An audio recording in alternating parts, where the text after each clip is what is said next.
আল্লাহর পয়গম্বর হযরতে মুসা আলাইহিস সালাম মিশর থেকে বের হয়ে গেলেন।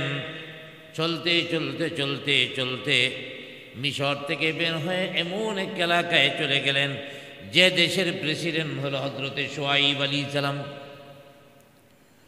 হযরতে মুসা আলাইহিস সালাম নদীর পার দিয়ে হাঁটছেন তো হাঁটছেন, কোথায় যাব?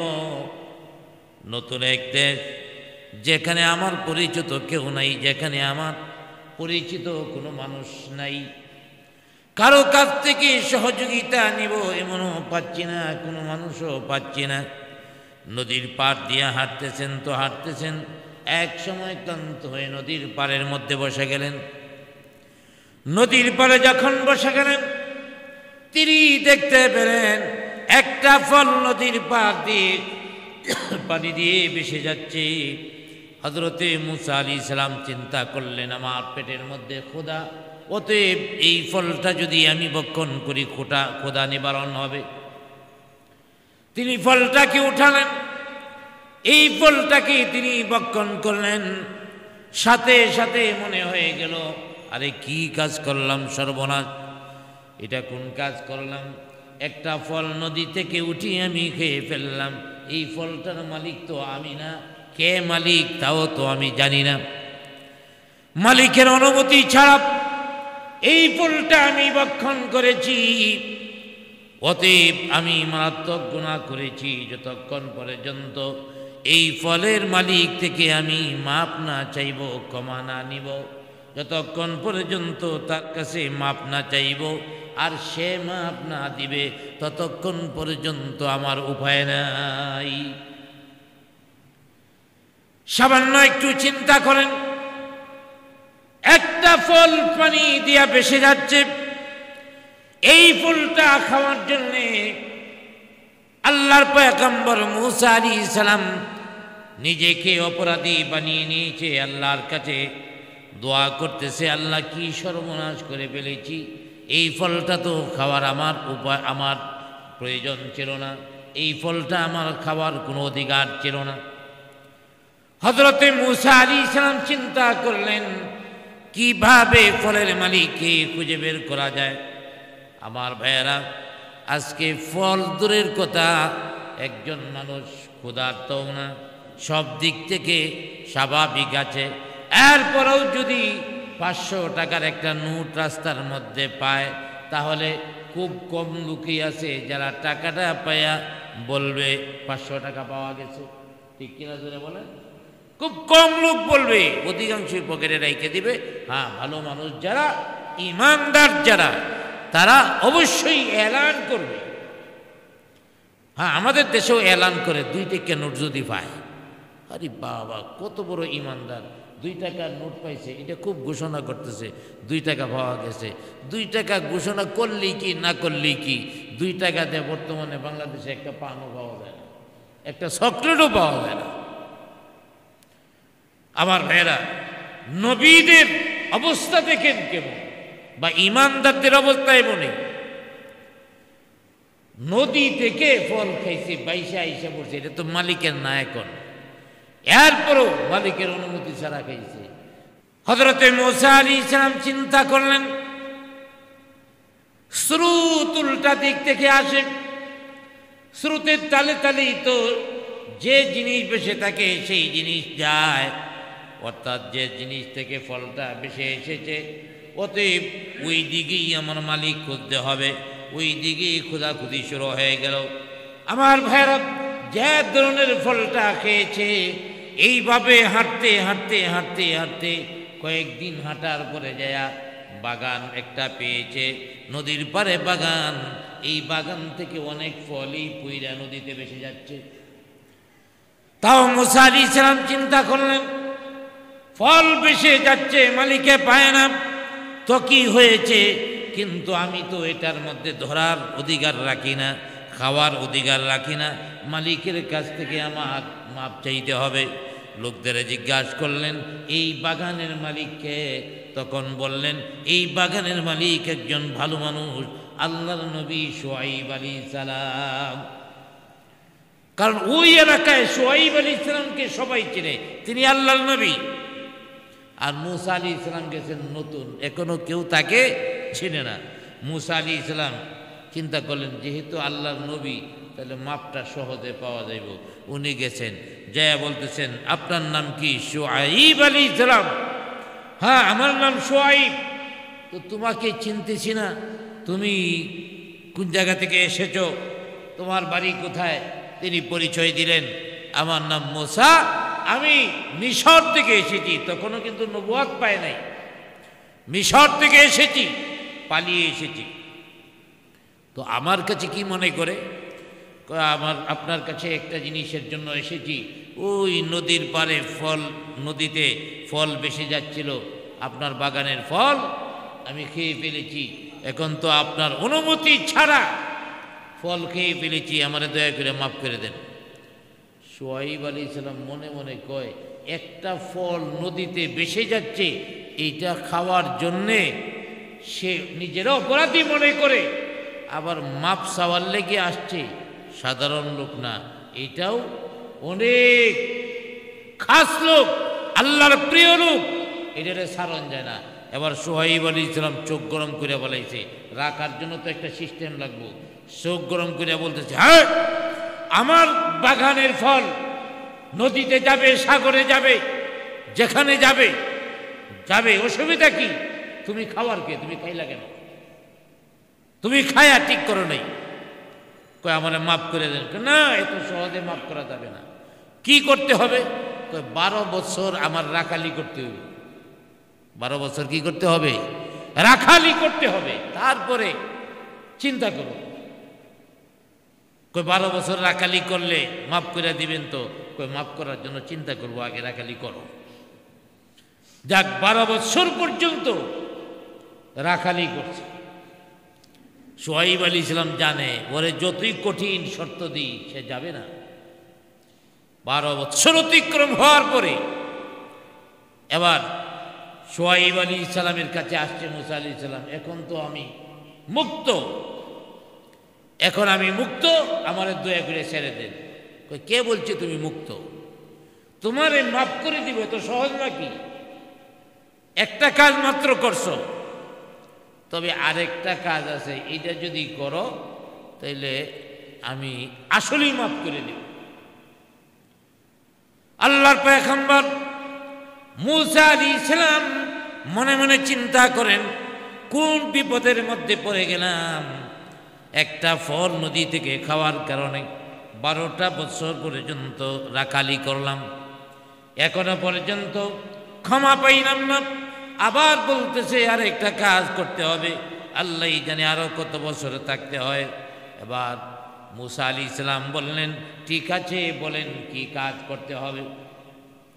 শুআইব আলাইহিস সালাম বললেন, কাজটা কঠিন নয়, কাজটা হলো আমার মেয়েকে তোমার বিবাহ করতে হবে। সুবহানাল্লাহ বলেন। আমার মেয়েকে যদি তুমি বিবাহ করো তাহলেই একমাত্র তোমাকে আমি ক্ষমা করতে পারি। কারণ শুআইব আলাইহিস সালামের চিন্তা হলো, এই লোকটারে এইভাবে ছাড়ন যায় না। যে লোকটা একটা ফল নদীতে টুকায়া খায়া মাপ চাইতে আসে, সে সাধারণ মানুষ না, আল্লাহর প্রিয় মানুষ। এমনকি আল্লাহ ইচ্ছা করলে নবুয়ত দান করতে পারেন। শুআইব আলাইহিস সালামের কথায় মুসা আলাইহিস সালাম রাজি হয়ে গেলেন, বিবাহ শাদী হয়ে গেল। বেশ কিছুদিন বেড়াইলেন। আগে তো ছিল রাখাল, এখন জামাই। জামাই হিসেবে বেশ কিছুদিন ছিলেন। বেড়ানোর পরে এবার মুসা আলাইহিস সালাম বলতেছেন যে, শ্বশুর আমি তো মিশর থেকে এসেছি, আমার গন্তব্যস্থান হলো মিশর, এখন আমাকে দয়া করে বিদায় দেন, তাহলে আমি চলে যাচ্ছি। এবার শুআইব আলাইহিস সালাম বলেন, ঠিক আছে এখন তোমাকে বিদায় দেওয়া যায়, আমার মেয়েকে নিয়ে তুমি তোমার গন্তব্যে চলে যাও। আমরা হইলে জিন্দিগিতে দিতাম, কোন দেশ থেকে বেড়ায় আইছে, কোন দেশে নিয়ে যাইব, আমার মেয়েটা দিয়া দিব, এত সহজ না। কিন্তু দেখেন পয়গাম্বররা ওরা অনেক কিছু দূর চিন্তা করে। ওরা চিন্তা করছে কোথায় থাকবে কোথায় থাকবে না, বাড়িঘর আছে না নাই, এটা দেখার বিষয় না। মৌলিকভাবে দেখার বিষয় হলো তার ভিতরে ঈমান আছে, তাকওয়া আছে, আল্লাহর ভয় আছে, যার কারণে একটা ফলের জন্য মাপ চাইতে আসছে। তো যাওয়ার আগে শুআইব আলাইহিস সালাম বলতেছে, জামাই তোমারে তো কিছু দিতে পারলাম না, মেয়ের জামাই রে দুনিয়ার মানুষেরা কিছু না কিছু দেয়, আমাদের নবীও দিছেন, তো আনন্দ ফুর্তিতে যারা দেয় আলহামদুলিল্লাহ, তো মেয়ের বাবা হিসেবে তোমারে কিছু দেওয়ার দরকার। তো এক কাজ করো, দেখো ওই ঘরের মধ্যে প্রবেশ করো, ওই ঘরের মধ্যে ডুইকা দেখো অনেক লাঠি আছে, হাজার হাজার লাঠি, এখান থেকে তোমার যে লাঠিটা ইচ্ছা এই লাঠিটা হাদিয়া হিসাবে নিয়ে যাও, উপহার হিসাবে নিয়ে যাও। মুসা আলাইহিস সালাম ঘরের ভিতরে ঢুকছে, ডুইকা দেখে এত সুন্দর সুন্দর লাঠি সাজানো আছে, হাজার হাজার লাঠি সাজানো আছে, খুব সুন্দর দেখা যায়। একদিকে একটা লাঠি বাঁকা, বেখাতেরা লাঠি। চিন্তা করলেন শ্বশুরের ঘরটা এত সুন্দর সুন্দর লাঠি, একজন মানুষ ঢুকলেই দেখবে যে কত সুন্দর ঘর, কিন্তু একটা লাঠি বাঁকা, অন্যগুলির সাথে মিলে না। এই লাঠিটা থাকার কারণে ঘরের সৌন্দর্যটা নষ্ট হয়ে গেছে। এক কাজ করি, যেহেতু আমার শ্বশুরে বলছে একটা লাঠি হাতিয়া নেওয়ার লাগিয়া, এই বেহাতেরা লাঠিটা আমি নিয়ে নেই, তাহলে ঘরের সৌন্দর্যটা ফুটে উঠবে। সুবহানাল্লাহ বলেন। চিন্তা কি দেখেন, আসলে নবীদের চিন্তার মধ্যে কত বড় নিয়ামত থাকে দেখেন। এখন এই বাঁকা লাঠিটা নিয়ে যে বাকি সুদা লাঠিগুলি থাকুক, ঘরের সৌন্দর্য ফুটে উঠুক। হযরতে মুসা আলাইহিস সালাম বাঁকা লাঠিটা হাতের মধ্যে নিয়ে ঘর থেকে বের হলেন। অন্যদিক থেকে শুআইব আলাইহিস সালামের নজর যখন মুসা আলাইহিস সালামের দিকে পড়ে গেল, হযরতে শুআইব আলাইহিস সালাম মাথার মধ্যে হাত দিয়া বসে গেলেন, কই সর্বনাশ হয়েছে, সর্বনাশ হয়ে গেছে। মুসা আলাইহিস সালামের কাছে যে দৌড়ে যে লাঠির মধ্যে ধরছে, হাই মিয়া তোমার কোনো রুচি টুচি নাই, তুমি একজন যুবক মানুষ, তোমারই বলছি একটা লাঠি নেওয়ার জন্যে, বিভিন্ন কাজে লাগতে পারে, সুন্দর দেখে একটা লাঠি লইবা, আর তুমি কি না এই বেহাতেরা লাঠি লইয়া বেরিয়ে গেছো। যাও এই লাঠি রাইখা সুন্দর দেখে একটা লাঠি নিয়ে আসো, তুমি যুবক মানুষ, তোমার রুচি এত বাঁকা কেন লাগে। হযরতে মুসা আলাইহিস সালাম কয়, বাঁকা লাঠি দিয়ে আনলাম তাও আপত্তি, তাইলে এটার মধ্যে রহস্য আছে। এবার মুসা আলাইহিস সালাম বললেন যে, হে শ্বশুর, আমি চিন্তা করেছি আপনার ঘরের ভিতরে সবগুলি লাঠি সোজা, অনেক সুন্দর দেখা যায়, এই বাঁকা লাঠিটার কারণে সৌন্দর্য নষ্ট হয়ে গেছে, অতএব এই বাঁকা লাঠিটা আমি নিয়ে আসছি আপনার ঘরের সৌন্দর্যটা যাতে বেড়ে যায়। শুআইব আলাইহিস সালাম বললেন, আমার ঘরের সৌন্দর্য দেখার তোমার দরকার নাই, যাও এই বাঁকা লাঠিটা রাইখা সুন্দর দিকে একটা লাঠি নিয়ে আসো। মুসা আলাইহিস সালাম কয়, আমার সুন্দর লাঠির দরকার নাই, যা আনছি তাই চলবে। এখন হযরতে শুআইব আলাইহিস সালাম লাঠির মধ্যে দেয়া ধরছে একদিক দিয়া, আর একদিক দিয়ে মুসা আলাইহিস সালাম, দুইজনে লাঠি নিয়ে টানাটানি করে। একদিকে শুআইব আলাইহিস সালাম টানে, আর একদিক থেকে মুসা আলাইহিস সালাম টানে। এবার মুসা আলাইহিস সালামেরও সন্দেহ হইল, কিরে আমি একটা বাঁকা লাঠি নিতেছি, আচ্ছা এটা বলতে পারতো এই বাঁকা লাঠিটা তোমার মানায় না, এই সেই, কিন্তু মানায় না তো কইছেই, আবার লাঠি দিবে না, জোর করে রেখে দিব, তাইলে রহস্য আছে। যা করছে আল্লাহ লাঠি তার, দুইজনে লাঠি নিয়ে টানাটানি শুরু করছে। এবার মুসা আলাইহিস সালাম বলেন শ্বশুরকে, শ্বশুর আপনি আমারে বলছেন না একটা লাঠি নেওয়ার লাগিয়া? হ বলছি, তো একটা লাঠি তো আমি আনলাম, আপনি আবার আমার লাঠির মধ্যে ধরলেন কে লাগিয়া? আমি কি জানি তোমার মতো জন বেটা এই বিহারের মধ্যে ধরবো, তুমি বাঁকা লাঠিতে ধরলা কেন? কিন্তু বাঁকা লাঠিতে ধরছি, আপনার সমস্যাটা কি? বাঁকা হইলে আমার বাঁকা, কয় না বাঁকাটা নিতে পারবো না, সোজা থেকে একটা নাও, বা পারলে প্রয়োজনে আরো কয়েকটা বেশি নাও, বাঁকাটা নিতে পারবা না। কোনো মতি মুসা আলাইহিস সালাম ছাড়বে না, দুইজনের টানাটানি। হযরতে আল্লাহর পক্ষ থেকে একজন ফেরেশতা আমার ভাইয়েরা আইসা পড়ছে, মানুষের চোরত ধরিয়া, ওই এলাকার একজন লোকের চোরত ধরিয়া আইছে। আইসা সোহাইব আলাইহিস সালাম তো চিনেই লোকেরে, সোহাইব আলাইহিস সালামকে ডাক দিয়া বলে, কি আল্লাহর পয়গম্বর, এতদিন দেখছি জামাই শ্বশুরের মধ্যে কি সুন্দর আদব, কত সুন্দর ব্যবহার আচরণ, জামাইও আপনারে সম্মান করে, আপনিও তারে স্নেহ করেন, আজকে দিন লাঠি লইয়া টানাটানি লাগতেন, ব্যাপারটা কি? নাকি লাঠি টান খেলতেছেন? কয় না, লাঠি টান খেলি না। তাইলে লাঠি নিয়ে জোরাজুরি করেন কেন? এবার সোহাইব আলাইহিস সালাম বলেন, কয় দেখো এই বেকা লাঠিটা আমার জামাই নিতে চায়, বলতেছি একটা সুদা লাঠি নিতে, নেয় না।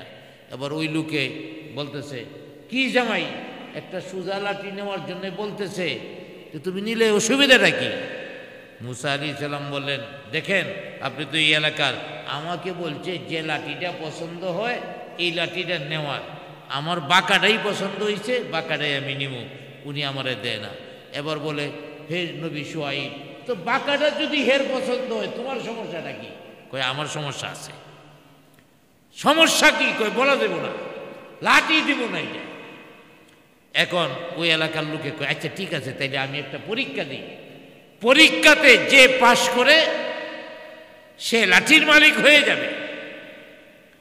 আবার সোহাইব আলাইহিস সালাম দ্রুত বলছে, হ্যাঁ আমি রাজি আছি।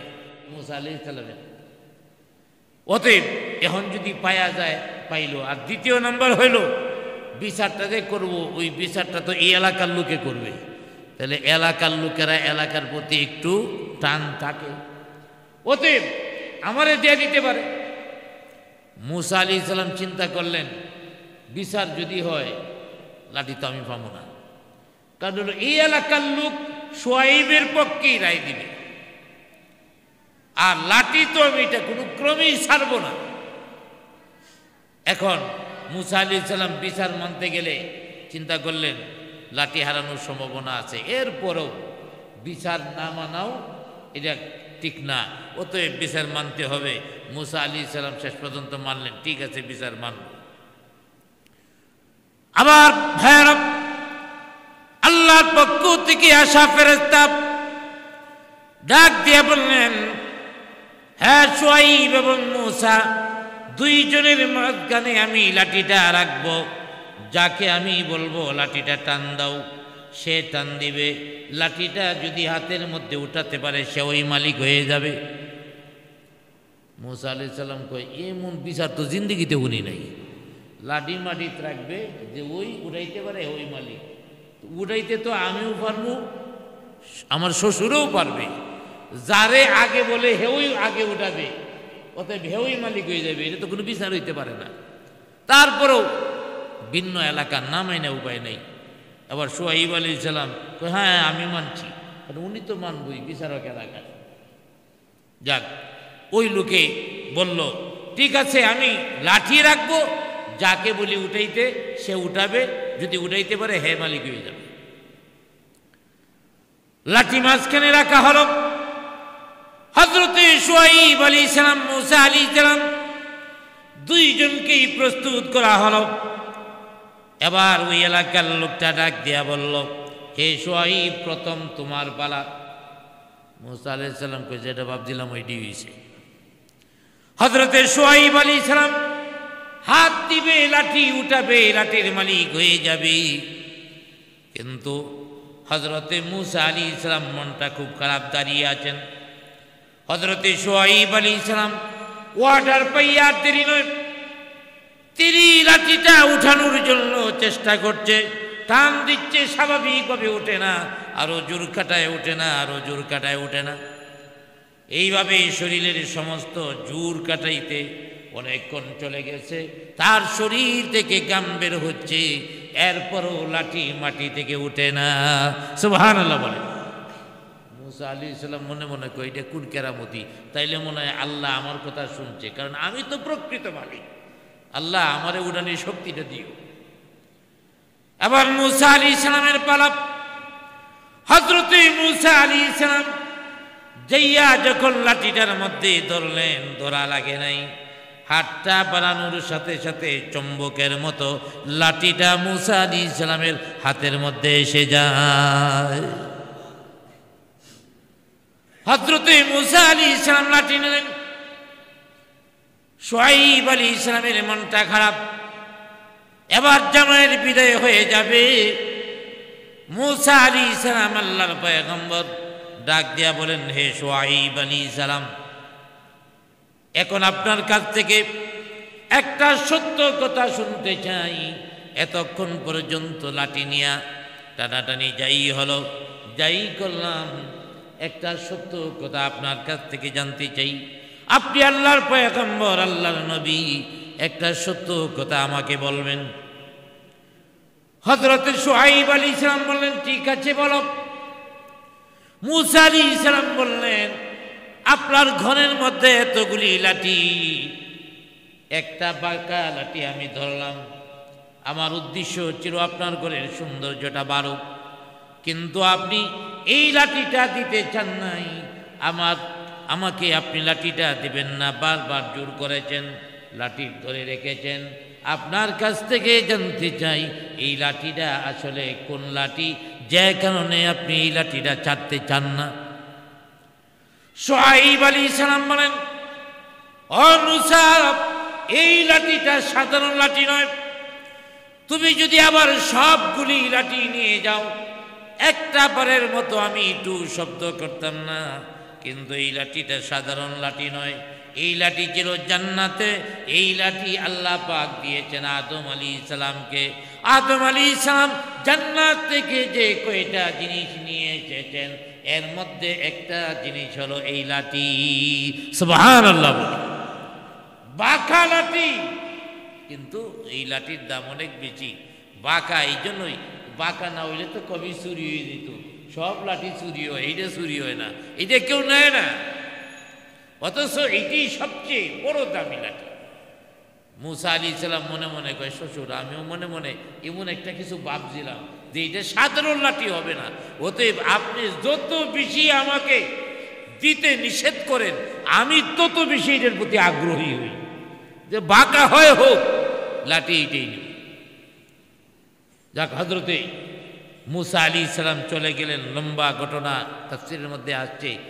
এই সফরে যখন তার স্ত্রীকে নিয়ে শুআয়ব আলাইহিস সালাম থেকে তিনি গেলেন, তখনই ওই যে কুহে তুর, ওখানে যাওয়ার পরে তার স্ত্রীর পেটে বেদনা, বাচ্চা হবে। গেছে আগুন আনার লেগিয়া, গিয়া নবুয়ত পেয়েছে। সুবহানাল্লাহ বলেন। আগুন আনতে গিয়া নবুয়ত পেয়ে গেছে। সেই শুআয়ব আলাইহিস সালাম তার জাতিকে সারাটা জীবন পর্যন্ত দাওয়াত দিয়েছেন। অল্প কিছু মানুষ শুআয়ব আলাইহিস সালামের দাওয়াত মেনেছেন, আর বাকি যারা আছে কেউ মানেননি। আল্লাহ পাক তাদেরকেও ধ্বংস করে দিয়েছেন। এই ঘটনাগুলি আল্লাহ পাক কোরআনে বর্ণনা কেন করেছেন? এই ঘটনা বর্ণনা করে শিক্ষা দিচ্ছেন, ওরা তাওহীদ রিসালাতের বিরুদ্ধে যায়া ধ্বংস হয়েছে, তোমরাও ধ্বংস হবে। অনেক মহাপণ্ডিত আছে আমাদের বাংলাদেশে, ওরা বলে কিচ্ছা কাহিনী কোয়া যাবে না। আরে কিচ্ছা কাহিনী তো কোরআনের কিচ্ছা কাহিনী যদি হয়, সমস্যাটা কি তোমার? আল্লাহ পাক কিচ্ছা কাহিনী তো কোরআনেই বলেছেন। কিচ্ছা দ্বারা মানুষ কয়েকভাবে নিদর্শন গ্রহণ করেন, এর মধ্যে কিচ্ছা কাহিনী। আল্লাহ পাক কোরআনের অসংখ্য আয়াতে কিচ্ছা কাহিনী, এই যে সূরা আরাফ শুরু হয়েছে এই পর্যন্ত শুধু হলে কিচ্ছাই চলতেছে, ঘটনাই চলতেছে। অতএব কিচ্ছা কাহিনী আল্লাহ পাক বর্ণনা করেন। কেন বর্ণনা করেন? যাতে মানুষ শিক্ষা নিতে পারে।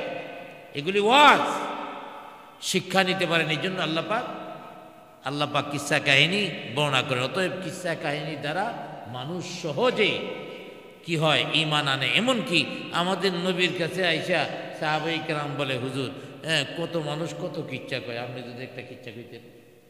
নবীজির আইসা বলে, নবীজি একটা কিচ্ছা বলেন, আমাদের যদি একটা কিচ্ছা শোনাইতেন, প্রয়োজনে আল্লাহকে বলেন আপনার একটা কিচ্ছা শিখায় দেখ, আপনি বলেন। আল্লাহ পাক নবীজির একটা কিচ্ছা শিখাই দিয়েছেন। এই কিচ্ছাটার নাম হলো সূরা ইউসুফ। সুবহানাল্লাহ বলেন।